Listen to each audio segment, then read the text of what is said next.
Ustadz Afwan izin bertanya, apakah doa, apa peran doa Pak Ustadz dalam kehidupan sehari-hari ini bisa menghapus dosa-dosa yang kita lakukan, terkhusus dosa-dosa terdahulu ya, ini disebutkan dosa pernah melakukan perzinahan di masa muda.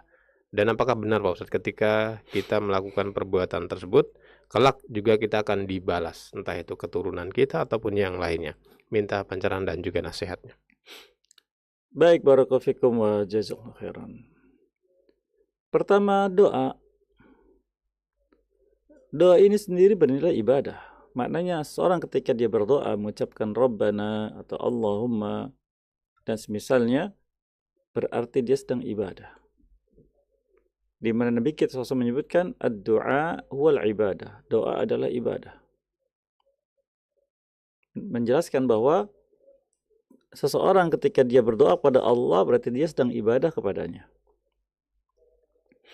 Apalagi ini diperintahkan Allah SWT. Yang kedua, bahwa orang yang berdoa dia sedang menunjukkan butuhnya kepada Allah. Dan Allah sangat suka kepada ketika mendapati hambanya butuh kepadanya. Yang ketiga, Allah Azza wa Jalla menjamin jawaban doa. Dan doa sebagai solusi dari masalah. Sehingga masalah apapun yang kita hadapi, lalu kita menghadapi dengan berdoa, berarti kita sedang menjalani solusi masalah tersebut. Dan Allah akan memberikan jawabannya, insya Allah Ta'ala. Ini yang pertama. Yang kedua, kondisi seseorang terperosok dalam maksiat dan kita tidak ada yang terbebas dari maksiat. Maka kewajibannya bertobat. Tobat itu adalah menyesal, menghentikan dari perbuatan dengan segera dan tidak mengulangi lagi. Itu tobat. Maka kapanpun dilakukan maksiat dan apapun bentuknya, bahkan dosa yang paling besar itu syirik. Selama hamba mau kembali kepadanya dengan taubat, maka Allah menjamin akan mengampuni dosanya. Allah firmankan di surat Al-Furqan di ayat yang ke-70, di mana sebelumnya sudah menyebutkan dosa yang besar dari syirik, dari zina dan dari membunuh. Lalu Allah firmankan, illa man taba wa amana wa amila amalan salihah faulaika yubaddilullahu sayyi'atihim hasanat. Ketika orang ini mau bertobat, lalu beriman dan beramal dengan amal yang saleh, maka Allah akan menggantikan dosa-dosanya dengan kebaikan-kebaikan. Demikian juga firmankan di surat Az-Zumar ayat yang ke-53. Qul ya ibadiyalladzina asrafu ala anfusihim la taqnatu min rahmatillah innallaha yaghfiru dzunuba jami'a innahu huwal ghafurur rahim. Katakan Nabi SAW pada hamba-hambaku semuanya yang melampaui batas. Bahwa Allah berfirman, wahai para hambaku sekalian yang melampaui batas hidupnya di muka bumi ini. Jangan kalian putus asa dari rahmat Allah karena Dia Maha Pengampun. Karena Dia mengampuni segala macam dosa dan Dia Maha Pengampun lagi Maha Penyayang. Lalu apa yang harus dilakukan? Allah firmankan, wanibu ila rabbikum. Hendaklah kalian inabah kepada Tuhan kalian Allah. Inabah itu nanti saya ingat kepadanya dan menghadirkan taubat.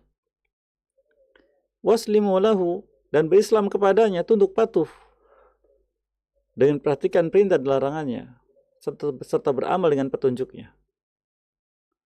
Min qabli ayyatukumul adzab tsumma la tunsarun. Sebelum datang pada kalian azab sehingga kalian tidak ditolong. Wattabi'u ahsana ma unzila ilaikum mir rabbikum. Lalu ikutilah apa yang terbaik dari apa yang diturunkan kepada kalian dari Tuhan kalian, mengikuti Al-Qur'an. Nah, ini gambarannya. Tapi kalau seorang berhenti dari perbuatan maksiat, ya, tanpa penyesalan, berhenti saja, dan amalnya pun tidak menunjukkan akan kebaikan, maka bukan taubat. Tobat ini terkumpul tadi menyesal, berhenti dengan segera, dan bertekad tidak akan kembali kepadanya serta menggantinya dengan kebaikan-kebaikan. Dan apa yang sudah lalu sebagai wujud tobat yang benar tidak diucapkan, tidak diungkapkan, ditutup rapat-rapat, jangan sampai manusia tahu kalau masa lalu saya demikian. Baik itu kebiasaan judi, kebiasaan mohon maaf zina, kebiasaan mungkin juga waliyadzubillah membunuh dan sebagainya, sudah tutup rapat-rapat. Kadang sebagian kita tidak sabar dalam menjaga taubat kita.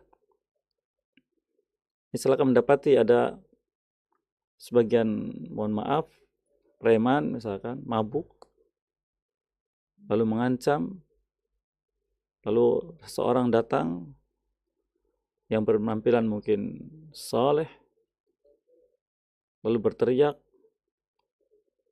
membenci mereka, lalu mengatakan, baru minum 2 botol sudah mabuk. Saya ini bisa minum 10 botol, belum juga mabuk. Tapi saya sudah tidak lakukan lagi yang begitu. Apa faedahnya menyebutkan masa lalu kalau saya mampu minum 10 botol tidak mabuk? Tidak ada faedahnya. Jangan diungkap kalau kita pernah melakukan perbuatan itu. Bahkan harusnya ketika ingat benci. Dan tidak ingin orang lain tahu dan tidak ingin mengingatnya. Apalagi menyebutkannya. Jangan. Jangan dilakukan. Biarkan masa lalu itu tenggelam. Allah menguburnya dan menggantinya dengan kebaikan-kebaikan. Itu taubat nasuh. Taubat yang sebenarnya. Setiap kali ingat masa lalu sedih. Setiap kali melihat orang yang berbuat masa lalunya menangis. Berharap mereka pun bertobat seperti dirinya. Bukanlah berbangga dan membanggakan orang lain. Bukan. Demikian Allah.